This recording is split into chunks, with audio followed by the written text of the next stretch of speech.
I'm Jonathan. I'm Sarah. And we are the Deneals.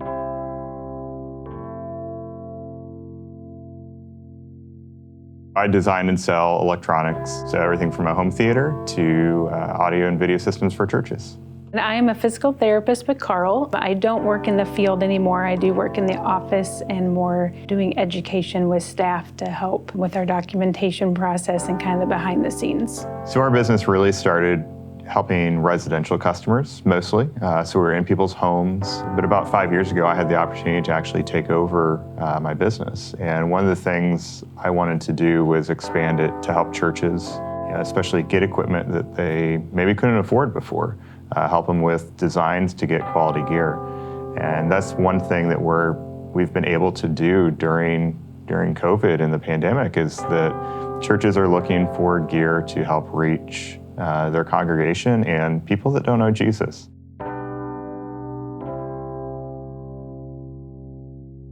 So I grew up in the church, came to faith, I think I was in sixth grade. I always kind of knew about Jesus and learned about Jesus through a youth conference for middle schoolers. I heard a presenter talk about Jesus and talk about hell. And that was kind of my first realization that I wanted to be saved. No, I would say the rest of my faith walk, especially during high school, I kind of waned a little bit from the faith. I kind of led double life, I guess.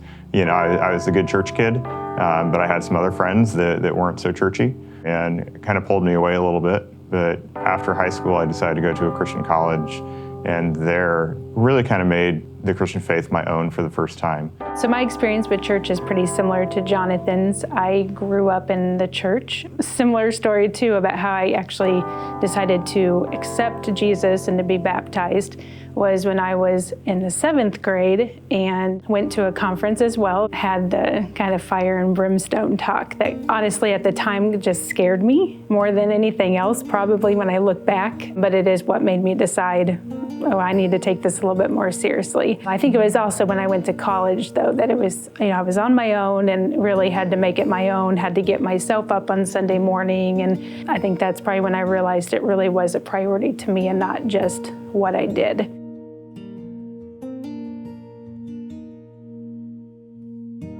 Yeah, I guess what God's called me to do, something that I didn't see coming on board is to the elder team.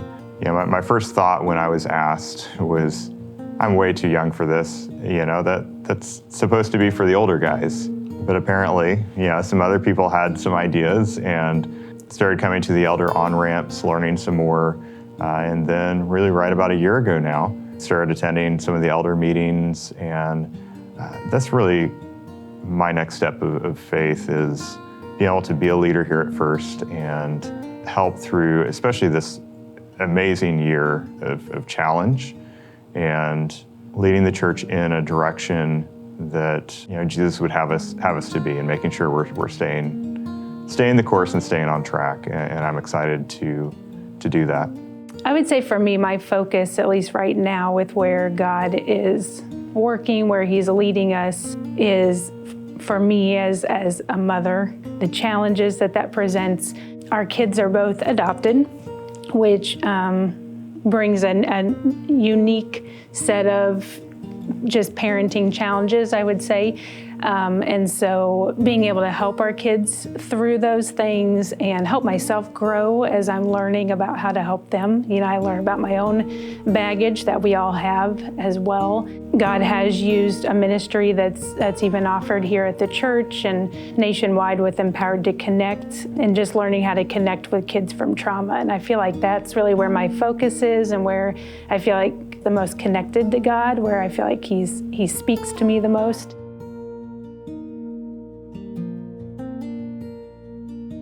I think it's God's heart. We're called to do things that touched God or touched Jesus when He was on earth, helping kids in need, people who are vulnerable. It's just a direct way to do that and to live that out, whether it's full-fledged adoption or just caring for those and investing in those that are in need.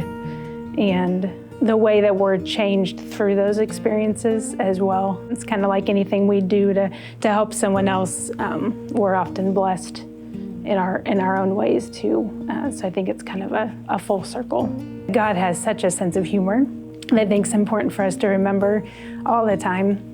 Jonathan and I, for several years, never even thought we would have a family. Just all of a sudden, a halt. We both individually were called and felt called to adopt, and it was just such a 180 for us. It had to have been from God, because it was so against really where we thought we were headed. Yeah, it really is one of those, if you didn't know, if you didn't have a picture of us and you just heard the conversations, it definitely would be a biological family. Even the way Nathaniel and I interact, I see so much of myself in Nathaniel. They learn so much by watching us and learning from us. And one of the things with international adoption, and especially adopting older kids, language was really, how do you do that? And the amazing thing is that even with the language barriers, you find ways to communicate. And it's not an issue. Even when we were in country in Ethiopia, we still found ways to communicate. I remember one of Nathaniel's first words to me in English was, "Tickle, please." And we were in a van going from one place to another. And so he learned "tickle, please." Somebody said, "Say tickle, please," and then you tickle him. His next word was "stop." And so, "Tickle, please, stop. Tickle, please, stop." And it was just awesome. I mean, he was on the floor just laughing. But it was a fun experience.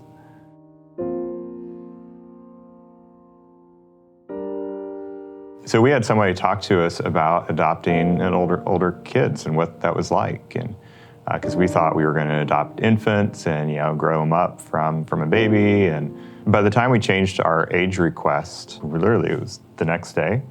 The next day we got matched with Annalise. When we went from an infant to being willing to be open to a 5-year-old.